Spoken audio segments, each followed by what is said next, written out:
Բարև ձեզ, Եվրոմեդիա 24-ի տաղավարում այսօր զրուցելու եմ Հայաստանը ես եմ նախաձեռնության ղեկավար Նայիրի Սարգսյանի հետ, բարև ձեզ պարոն Սարգսյան։ Պարոն Սարգսյան, խորհրդարանում այսօր կրկերը կրկին թեժ էին, ընդդիմադիր խմբակցությունների եւ իշխանական խմբակցության ներկայացուցիչների միջև կարելի ասել նաեւ ծեծկռտուք էր եւ ընդհանրապես վերջին շրջանում ԿՊԱ-կան պատգամավորները աչքի են ընկնում ոչ ստանդարտ վարքագծով, օրինակ Խաչատուր Սոքիասյանը գոռգռում է անհարկի այնտեղ նավակ ճոճող օրինակ Գյումրիում հյուրախաղեր է տալիս, ԿՊԱ-կանները մի տեսակ գերլարված վիճակում են գտնվում, ինչով է սա պայմանավորված։ Դե կարծում եմ, որ հասկացել են իրենց ցոփուշով այդ կյանքի ազդարարվող ավարտի կրճատման ժամկետի վերաբերյալ դրա համար էլ դուրս են եկել արդեն չնայած adekvatության մեջ երբևէ չեն եղել, բայց եթե հրահանգված էր դիրքավորվել որպես adekvat, այսինքն չխոսել որևէ շարժումով կամ որևէ գործողությամբ հանդես չգալ, որպեսզի չբացահայտվի դրանց ինքնությունը, ապա այժմ դա դարձել է այլևս անվերահսկելի, որովհետև հասկանում են իրենք շուտով իշխանազրկվելու են, իսկ իշխանազրկումից հետո նրանք կրկին վերադառնալու են նիսյաներով փաբեր այցելելու կյանքին։ Դրանով է կարծում եմ պայմանավորված այդպիսի ագրեսիվ վարքագիծը ու այդ ոչ adekvat պահվածքը։ Խորհրդարանական խմբակցությունների նկատմամբ կա քննադատություն, որ չեն նախաձեռնում Նիկոլ Փաշինյանին անվստահության գործընթաց, այսպես ասած impeachment։ Դուք ընդհանրապես ինչ տեսակետ ունեք այս հարցի վերաբերյալ, սա կարող է կյանքի կոչվել եւ որքանով է աշխատող գործիք։ Տեսեք, քաղաքականությունը գնահատվում է որպես հնարավորինի արվեստ, չէ։ Չի կարելի քաղաքականության մեջ քաղաքական process-ներում որևէ բան բացառել։ Բայց ես դա կկապեի շատ ավելի արդյունավետ մենեջմենթի հետ։ Իրավիճակի կառավարում, process-ների կառավարում, գործողությունների կառավարում եւ այսպես շարունակ։ Ես ինքս չեմ սկսի այդպիսի գործընթաց երբևէ։ Եթե սկսեմ, ապա դրա տակ պետք է ունենամ կատարած ահռելի աշխատանք։ Նվազագույնը այդպես հավանականության տեսություններով հաշվարկ, քանի падգամավորի հետ եմ ես ունեցել առանձնազրույց, որքանով եմ ես կարողացել նրան իրավիճակի լրրությունը բացատրել, հիմնավորել impeachment հայտարարելու կամ քվեարկելու դրական եւ բացասական կողմերը։ Դրանից հավանականության տեսությունով հաշվարկ կատարեմ, քանիսը կխոստանան եւ կխափեն կամ քանի падգամավորի վրա իշխանությունը կունենա այլ լծակներ, կոմպրոմատներ եւ այլն, որով կարող է մշտապես ահաբեկել եւ ասել հանկարծ չգնաս նման գործողությունների, որովհետեւ այսինչ գործը այսպես ընթաց կստանա կամ ավարտ կունենա եւ այլն։ Եթե այդպիսի վստահություն չունենամ, երբևէ չեմ սկսի։ Իսկ սկսելը առանց այդպիսի հաշվարկների, այդպիսի բացատրությունների ու հիմնավորումների, կարծում ուղղակի քաղաքական օրակարգը ուղղակի լցնելու ինչ որ մի տարբերակ է կամ թեկուզ ջրի վրա մնալու ինչ որ մի գործողություն ընդհանրապես, որովհետև միգուցե ես եմ խիստ դատում, ես բնույթով պատկերացնում եմ կառավարիչին հետևյալ կերպ. սկսած գործը պետք է յուրաքանչյուր գնով ավարտին հասցնել։ Իհարկե կլինեն շատ խոչընդոտներ, կլինեն ձախողումներ, բայց այնուամենայնիվ ինքը պետք է հստակ ուրվագծվի դեպի վերջնակետ տանող ճանապարհը, մաքսիմալ գնահատվի ռիսկերը, դրանց չեզոքացման եւ նվազեցման բոլոր ուղիները։ Իհարկե կարող են լինել շատ ռիսկեր, որոնք ի հայտ կգան ճանապարհի ընթացքում եւ հնարավոր է process-ները տանեն դեպի տապալման, դա հնարավոր է։ Բայց նախնական գծագրելը դա մենեջմենթի համար, արդյունավետ մենեջմենթի համար պարտադիր գործողություն է։ Բայց հակառակ տեսակետն էլ կա, պարոն Սարգսյան։ Ասում են մինչև չփորձենք, չենք իմանա կստացվի թե ոչ, եւ երկրորդը ինչ ենք կորցնում ընդհանրապես փորձելով։ 6 ամիս, եթե չի ստացվում, 6 ամիս հետո կարելի է նորից փորձել։ Տեսեք։ Այ փորձենք կտեսնենքը Հայաստանի Հանրապետությանը հասցրել է այսօրին, որովհետև Հայաստանի Հանրապետություն տարիներ շարունակ օրենքները գրվել են, այժմ էլ իշխանություններն ինչ են ասում, գրում են մի հատ անտրամաբանական օրենք, որի բացասական հետևանքների մասին բազմիցս բարձրաձայնում ենք, եւ իշխանությունները ասում են, դե եկեք գործարկենք, ուժի մեջ կմտնի, թերությունները ի հայտ կգան, հետո կշտկենք։ Այսինքն ոչ թե նախապես իրավահարաբերությունների կարգավորման վերաբերյալ ունենում են պատկերացում, լայն քննարկում, կողմ կարծիքներ, դեմ կարծիքներ, այդպես կարծիքների բախումներ եւ արդյունավետ լուծումների գտնում, այլ ասում են եկեք փորձենք տեսնենք ինչ կստացվի։ Դրա համար եմ ասում, սա միգուցե ինձ համար նաեւ բնավորության հարց է։ Ես երբևէ չեմ սիրում առաջնորդվել, փորձենք տեսնենք ինչ կստացվի սկզբունքով։ Ես սիրում եմ առաջնորդվել, գծագրել, պլանավորել, ռիսկերը գնահատել, մեղմացնել կամ չեզոքացնել, ապա սկսել շարժվել առաջ։ Փորձենք կտեսնենք ունի նաև այդպես ասած իր վտանգավոր կողմերը եւ հետևանքները, կանխատեսվող հետևանքները։ Տեսեք, եթե հաջողության վերաբերյալ որևէ մեկը ունի այդպես ասած գոնե նախնական հաշվարկ, ապա բացասականը հետեւյալն է։ Հասարակության մոտ առաջացնում է որոշակի իհարկե շերտի մոտ առաջացնում է կեղծ դրական սպասումներ։ Այդ կեղծ դրական սպասումները երբ որ չեն իրականացվում, հասարակությունը նորից գնում է դեպի այսպես ասած հիասթափության շրջան, դեպի հետո ասած անգործություն, անհավատություն, որևէ մեկի հանդեպ եւ այսպես շարունակ։ Սա էլ ունի իր բացասական կողմը։ Երկրորդ, դրան էլ կողմ չեմ այսպես ասած, երբ որ նաեւ շատ ընդդիմախոսներ այդ թեզերին ասում են 6 ամիս Նիկոլի տեղը ամրապնդում եք։ Չէ, այդպես չի, որովհետեւ կարելի ասել ուրվագծվում է, եթե այդպես այլ արտաքին ուժերի միջամտություններ, պարտադրանքներ կամ արտաքին քաղաքական վերադասավորումներ չլինեն, տեղի չունենան, ապա Նիկոլ Փաշինյանի տեղը այսպես թե այնպես մինչև 2026 թվականը ամրապնդված է։ Գոնե տեսանելի ապագայում, այսինքն չկան այնպիսի process-ներ, որ կարող է Նիկոլ Փաշինյանը գնա արտահերթ ընտրություններ, նորից եմ կրկնում, եթե իհարկե արտաքին գործոնով պայմանավորված չլինի։ Իսկ եթե պետք է այսպես է այնպես գնա այսպես ասած արտահերթ ընտրությունների, ապա այդ 6 ամիս ժամկետը չի խանգարելու, որովհետև 6 ամիս ժամանակահատվածը հաջորդ impeachment-ի սկսելու ժամանակահատվածն է, այսինքն 6 ամիս արգելում է բացառապես հաջորդ impeachment-ի սկսելու համար։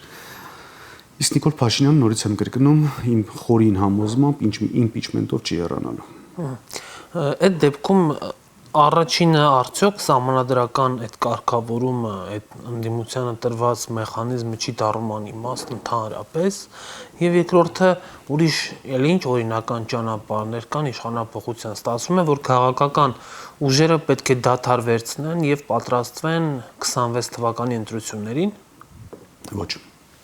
Ընդդիմությունը եւ յուրաքանչյուր ընդդիմադիր գործիչ պետք է կատարի երկու գործողություն, նվազագույնի երկու գործողություն։ Առաջին գործողությունը պետք է ուղղված լինի Հայաստանի Հանրապետության զարգացմանը, հարատևմանը, իր լիազորությունների եւ իր կարողությունների շրջանակներում։ Եթե իշխանությունը օժտված է լայն լիազորություններով եւ այո իշխանությունն է եւ պարտավորությունը եւ այսպես ասած հնարավորությունը, որպեսզի կարողանա պետությունը կամ երկիրը զարգացնել, բայց իշխանությունը չի իրականացնում։ Հիմա մենք որպես օրինակ հասարակական քաղաքական նախաձեռնություն գտնում ենք որոշակի լուծումներ կամ որոշակի աշխատանքի մեթոդ, պարտադրում ենք կառավարությունը, որ դրանք իրագործեն։ Դրանց իհարկե մի որոշ քանակը կամ ավելի փոքր քանակ իրագործում են, հաջորդ քանակը չեն իրագործում։ Ինչպես ենք մենք պատկերացնում, այսինքն այսօրվա գործող կարգավիճակով աշխատել նպաստ Հայաստանի Հանրապետության, միևնույն ժամանակ զուգահեռաբար անընդհատ տանել Նիկոլ Փաշինյանին վայրիկյան առաջ հեռացնելու թեզը։ Թե ինչպես դա կլինի, բայց դա կարող է լինել իրատեսական կամ թեկուզ հանրությանը անընդհատ իրազեկելով, որ Նիկոլ Փաշինյանը չարիք է կամ Նիկոլ Փաշինյանի կառավարությունը չարիք է։ Impeachment-ը այո այդ գործիքներից մեկն է, բայց դա արդեն ճաշակի եւ սկզբունքների հարց է կամ մարդու ուղղակի էության հարց է, որ գործիքն է ընտրում։ Նիկոլ Փաշինյանը վերջերս խորհրդարանում ճեպազրույցով հանդես եկավ եւ վերահաստատեց իր նպատակադրումները անկախության հռչակագրից հրաժարվել, այսինքն սահմանադրություն փոխել, որի նախաբանում չի լինի հղում անկախության հռչակագրին։ Սա թե քաղաքական եւ թե իրավական տեսանկյունից ինչ է նշանակում, պարոն Սարգսյան։ Եկեք մի հատ էլ հիշեցնենք Նիկոլ Փաշինյանի падգամավորներից մեկի ելույթը այդ ճեպազրույցից հետո։ Այդ падգամավորն էլ ասեց Հայաստանի Հանրապետության հետագա զարգացումը առանց այլ ազգերի կազմակերպված ներհոսքի հնարավոր չի ներգաղթ պետք է անել, այլ ազգիների։ այստեղ շատ կարևոր է ուշադրություն դարձնել, այսինքն Ադրբեջանից հայտարարում են 300,000 ադրբեջանցիների պարտադիր վերադարձի մասին Հայաստանի Հանրապետություն, իհարկե իբր թե ճակերտներում վերադարձի, Նիկոլ Փաշինյանը իր հայտարարությունն է կատարում անտրամաբանական, այս մյուս падգամավորն էլ գալիս է Ալիևի թեզը այդպես հաստատում եռանկյունին փակում է։ Անդրադառնալով Նիկոլ Փաշինյանին սահմանադրության ուղղված տեսակետներին, հիմա գոնե եթե ժամանակին շատերի համար ակնհայտ չէր, գոնե հիմա արդեն բոլորի համար ակնհայտ է, թե Նիկոլ Փաշինյանը ինչ է անում Հայաստանի Հանրապետության կառավարության գլխին, չէ՞։ Նիկոլ Փաշինյանը կոչված է եւ Նիկոլ Փաշինյանը հրահանգավորված է Հայաստանի Հանրապետությունը ապամոնտաժելու, քանդելու։ Եվ սահմանադրությունը վերացնել դա նշանակում է քանդման ծրագիրը հասցնել դրամաբանական ավարտին, այսինքն այն առաքելության համար, որը նա եկել է։ Սահմանադրության հղումը անկախության հռչակագրին, սա նույնիսկ քննարկման ենթակա չէ, որ դա կարելի է փոխել կամ կարելի է ընդհանրապես անել։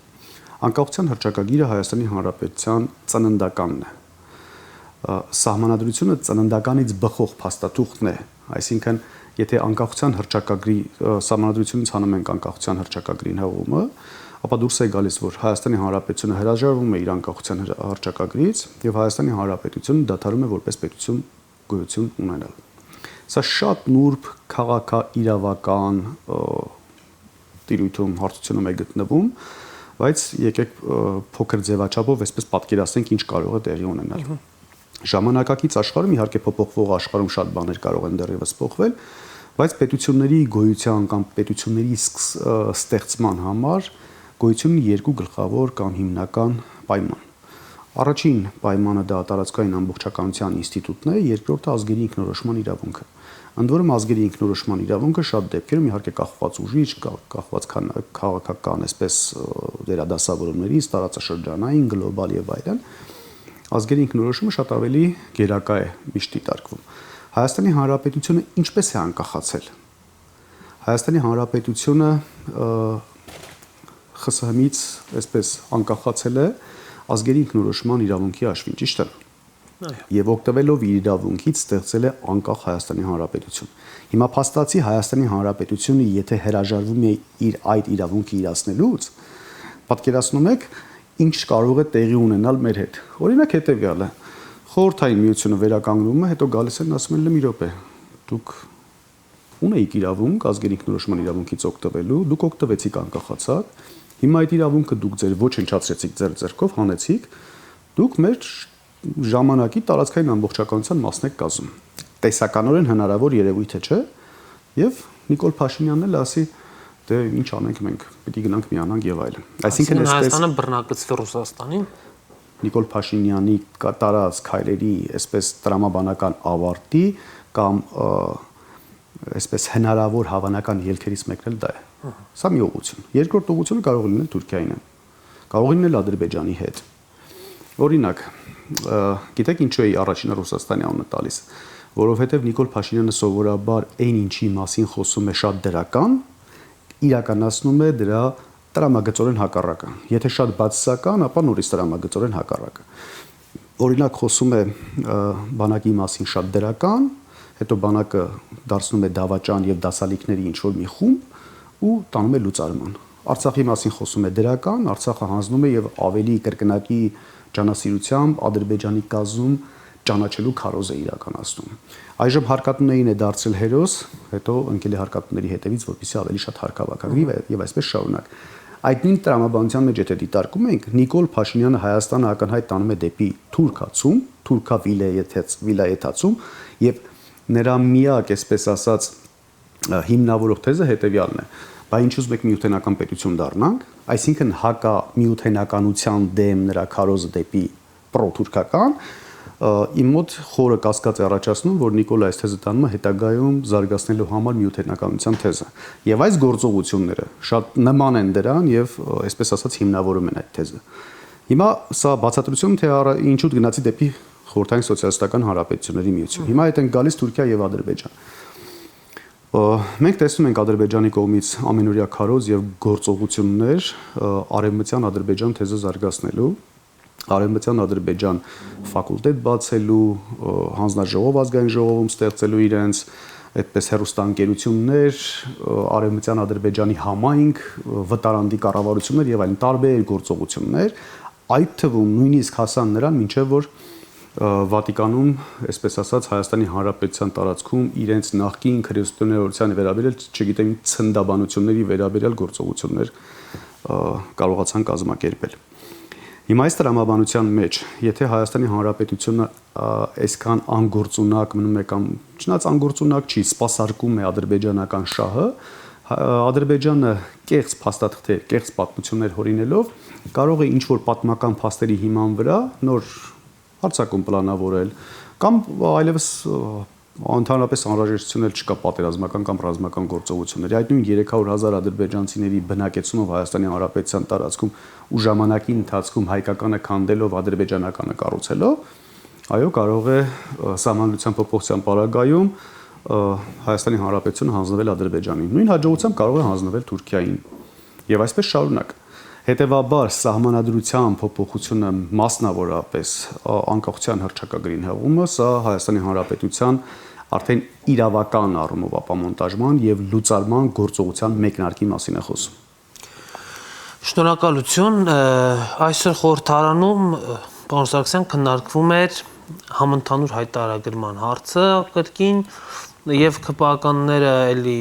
իրենց հայտնի թեզերը սկսեցին կրկնել, որ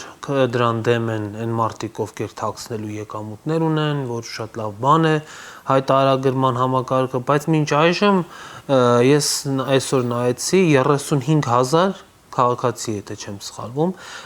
ներկայացրել հայտարարագիր եւ եթե դրանց թվից էլ հանենք պետական աշխատողներին, ովքեր հարկադրաբար են ներկայացնում այդ հայտարարագրերը, ապա տակը գրեթե բան չի մնում եւ ստացվում է, որ շատ ցածր թվով մարդիկ են ներկայացնում հայտարարագիր։ Ի վերջո, արդյոք սա նշանակում է բոյկոտ եւ ինչ է անելու իշխանությունը առհասարակ, եթե այս թիվը, ասենք լավ 35,000-ից դառնա 60,000 ու էլ չբարձրանա։ Տեսեք, սկսենք նրանից, որ իշխանության ներկայացուցիչները Նիկոլ Փաշինյանից սկսած իր մի քանի այդպես падգամավորներով շարունակած այսպիսի հայտարարություններով են հաճախ հանդես գալիս։ Հայտարարագրման համակարգը ներդրվում է կոռուպցիայի կանխարգելման կամ բացահայտման նպատակներով։ Այսպիսով Հայաստանի Հանրապետության քաղաքացիներին բոլորին ասում են կոռուպցիոներներ, եւ Հայաստանի Հանրապետության քաղաքացին դրա պատասխանն է տալիս Նիկոլ Փաշինյանի ճակատին ու իր падգամավորների ականջին։ Եվ ասում է Հայաստանի Հանրապետության քաղաքացին ասում է, որ կոռուպցիոները դուք եք արա։ Երկրորդ, սրանք ասում են միայն դեմ են հայտարարագրին այն մարդիկ, ովքեր որ նարկոբարոնների կողմից են ֆինանսավորվում եւ դեսպանատների կողմից են ֆինանսավորվում, ասում են մի, չգիտեմ, որևէ կերպ այդպես մարդկային տրամաբանություն չունեցող մի падգամավոր, որը անհայտ ցակման ֆինանսական միջոցներով այդպես մեծացել է ու դարձել է չգիտեմ ինչ։ Հայ ժողովրդի 850,000 Հայաստանի Հանրապետության քաղաքացիներին սրանք ասում են դեսպանատներից կամ նարկոբարոններից ֆինանսավորողներ։ Հիմա դրա պատասխանը կստանան իրանք։ Ինչ վերաբերում է բուն 35,000 հայտարարագիր ներկայացնողներին, 2024 թվականի ընթացքում 2023 թվականի համար հայտարարագիր է ներկայացել 60,000 անձ։ Այդ առաջին խումբ ներկայացնողները դրանք կազմակերպությունների, միջինից բարձր խոշոր կազմակերպությունների բաժնետերերն էին եւ փողերի լվացման եւ ահաբեկչությանը ֆինանսավորելու դեմ պայքարի մասին օրենքով սահմանված իրական շահառուները, հասարակական կազմակերպության ղեկավարներ, խորհրդի անդամներ եւ այսպես շարունակ։ Այսինքն շատ կոպիտ ասած ավելի ֆինանսապես ապահովված կամ ավելի այսպես անկախ անձինք, ովքեր որ շատ ավելի մեծ ֆինանսական միջոցների ու շատ ավելի լայն հնարավորությունների են տիրապետում։ Այժմ ապրիլի 22-ի դրությամբ մոտավորապես նախորդ տարվա պարտադիր ներկայացրածների կեսն է ներկայացրել։ Սա ֆիքս ենք, որ նախորդ տարի 60,000-ն են ներկայացրել, իսկ այժմ 35,000-ն են ներկայացրել։ Այո, թող գա հասնի 60,000, թող գա հասնի 100,000, ովքեր են ներկայացնելու հայտարարագրերը։ Ներկայացնելու են այն անձինք, ովքեր որ բացառապես ունեն աշխատավարձային եկամուտ, այլ տեսակի փոխանցումների միմյանց միջև տեղի չի ունենում եւ քանի որ մենք էլ ենք հասցրել լայն իրազեկում իրականացնենք ինչպիսի վտանգավոր ու բացասական հետևանքների սա կարող է հանգեցնել, այս մարդիկ իրենց բանկային քաղվածքը ուսումնասիրելով տեսնում են, որ մենք ունեն աշխատավարձային եկամուտ, որից գործատուն իրենց եկամտային հարկը 20% պահել եւ վճարել է բյուջե, եւ իրենք միևնույն ժամանակ ունեն ուսանող զավակներ, ում ուսման վարձից 100,000 դրամ սոցիալական կրեդիտի փոխհատուցում են ստանալու։ Մի խումբ մարդիկ իրենք են լինելու, մենք իրենց որևէ կերպ չենք էլ ասում՝ մի լրացրեք, հակառակ ասում ենք լրացրեք դուք։ Երկրորդ խումբ մարդիկ լինելու են պետական աշխատողներ,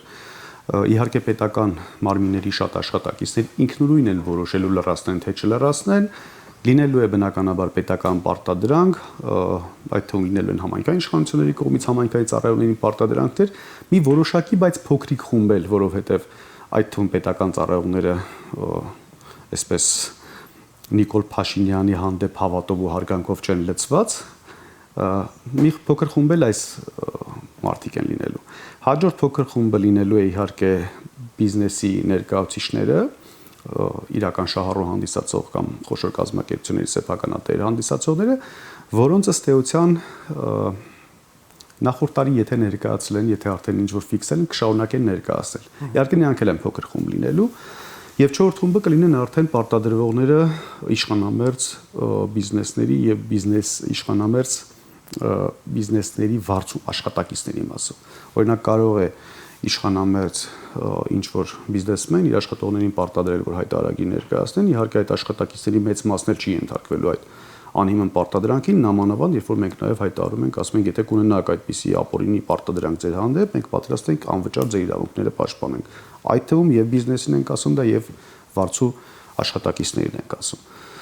Եվ մեր կանխատեսումներով, այո, թող գա հասնի մինչև ձեր նշած կամ 60,000-ը կամ 100,000-ը, բայց դեռևս մնում է մոտավորապես 700-ից 750,000 մարդ, որը հայտարարագիր չի լրացնելու։ Շնորհակալ եմ զրույցի համար։